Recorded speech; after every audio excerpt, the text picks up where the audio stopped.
اعوذ باللہ من الشیطان الرجیم بسم اللہ الرحمن الرحیم رب اشرح لی صدری ویسر لی امری واحلل عقدۃ من لسانی یفقہوا قولی۔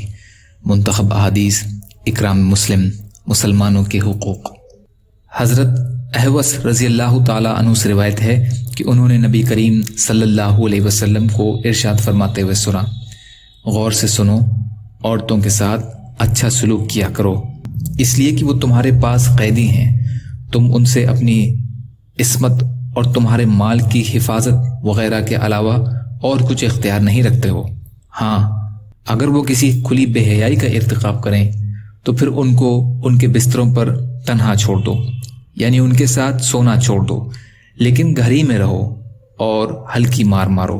پھر اگر وہ تمہاری فرما برداری اختیار کر لیں تو ان پر زیادتی کرنے کے لیے بہانہ مت ڈھونڈو۔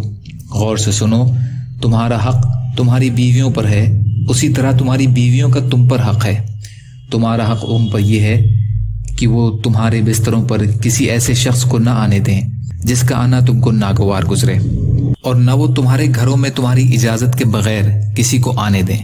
غور سے سنو، ان عورتوں کا تم پر حق یہ ہے کہ تم ان کے ساتھ ان کے لباس اور ان کی خوراک میں اچھا سلوک کرو، یعنی اپنی حیثیت کے مطابق ان کے لیے ان چیزوں کا انتظام کیا کرو۔ ترمذی۔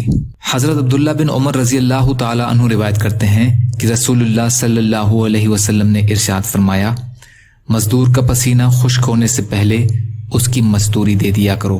ابن ماجہ۔ یا اللہ ہم سب کو کہنے سننے سے زیادہ عمل کی توفیق عطا فرما۔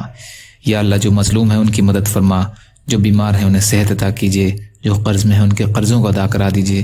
یا اللہ آپ قادر مطلق ہیں، آپ کے لیے ہر چیز آسان ہے، ہمارے لیے بھی آسانیاں پیدا فرمائیے۔ یا اللہ جو دنیا سے چلے گئے ان کی مغفرت فرمائیے، ان کو عذاب قبر سے بچائیے، ان کو قبر کی ہولناکیوں سے بچائیے۔